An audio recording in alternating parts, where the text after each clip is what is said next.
recent tariff debacle, President Trump has been accused of being illiterate when it comes to understanding basic economics. He still seems not to understand that running a country is not the same as running one of his businesses. First, he seems not to understand what a trade deficit is. A trade deficit occurs when a country imports more goods and services than it exports, resulting in a negative balance of trade. This does not equate to a business's financial loss, but rather reflects the exchange of value in international trade. The U.S. trade deficit, for example, is often driven by strong domestic demand and consumer spending on imported goods. Americans just want to buy more goods. Therefore, a trade deficit does not imply that money is being lost or drained from the economy. Instead, countries receiving U.S. dollars often reinvest them in the U.S. economy by purchasing bonds or real estate, which benefits the U.S. by providing access to affordable imports. The U.S. has a significant trade deficit in goods, but enjoys a surplus in services, like finance and technology. This reflects American economic strength and consumer power rather than weakness. Trump's strategy to reduce trade deficits through tariffs is based on incorrect assumptions. Tariffs can increase a country's real exchange rate, making exports more expensive and reducing both imports and exports equally. This does not necessarily improve trade balances. But Trump wrongly thinks that a trade deficit signifies a loss for the United States. He views a trade deficit as proof that other countries are exploiting America by selling more goods to the U.S. than they buy from it. He wrongly believes that when the U.S. imports more from a country than it exports, it represents a financial loss and an imbalance that needs correction. He often equates trade deficits with America being beaten and ripped off by other countries. Why does he say this?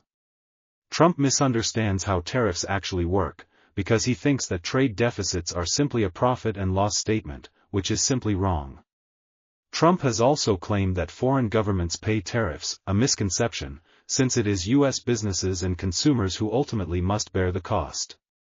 Obviously, Trump has confused trade deficits with budget deficits, which are fundamentally different economic concepts. This confusion highlights Trump's lack of understanding of basic economic principles.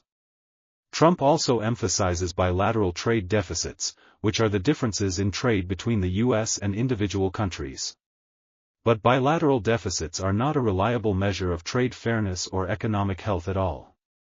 Bilateral trade deficits are not reliable indicators of trade fairness or economic health, due to their failure to account for value-added contributions, and their inability to reflect the complexities of international trade and macroeconomic conditions. For example, iPhones assembled in China are recorded as imports from China, but most of their value comes from components produced in other countries, like Japan, Korea, and Taiwan. Thus, the trade deficit with China overstates China's contribution. Therefore, Trump fails to understand the complexity of current trade networks. Next, Trump and his advisors view imports as directly reducing GDP, because they are subtracted in the GDP equation. However, this subtraction is necessary, because imports are already included in consumption and investment figures, so they must be removed, to avoid double counting. In reality, imports do not inherently affect GDP negatively. Because of this basic misunderstanding, Trump wrongly views the national trade balance like a business's financial situation, where a deficit signifies poor management, or being ripped off by other countries. Therefore, Trump also overlooks the complexities of international trade and the benefits of imports, such as increased consumer choice and efficiency. Trump believes that reducing imports will automatically lead to increased domestic production. However, this is not always the case. Consumers will simply choose not to purchase the product if it becomes more expensive or less available, leading to reduced consumption, rather than increased domestic production. Next, Trump emphasizes bilateral trade deficits, aiming to eliminate them with each trading partner. This approach is misguided, because it ignores the overall benefits of trade, and the fact that trade deficits can arise from various factors, including consumer behavior and economic conditions. In fact, trade deficits can be beneficial for a country under certain conditions. Thus, Trade deficits allow countries to import goods and services that they cannot produce domestically, or that are cheaper to import. This increases consumer choice and can lower prices, benefiting consumers and businesses alike. A trade deficit can be a sign of a strong economy, as it often results from foreign investment in the country. This investment can boost productivity and economic growth, if used wisely, such as investing in infrastructure or technology. A trade deficit can lead to a depreciation of the domestic currency, making exports cheaper and potentially stimulating exports in the long term.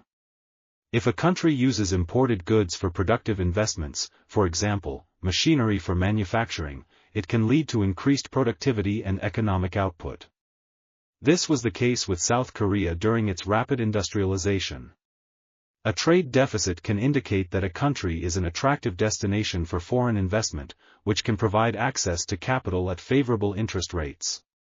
The U.S., for example, benefits from its role as a global financial hub, attracting foreign investment due to the safety of the U.S. dollar. But to achieve these benefits, a country needs wise leaders, something that the U.S. does not have.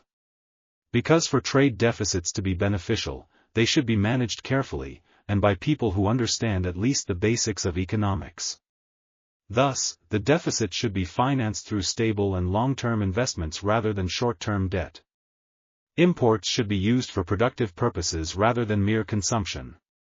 The country should maintain economic stability and avoid excessive reliance on foreign capital. But the United States does not have such strong economic fundamentals, given its vast debt of $36 trillion, which is held by countries that Trump wants to punish. And what are the results of this illiteracy?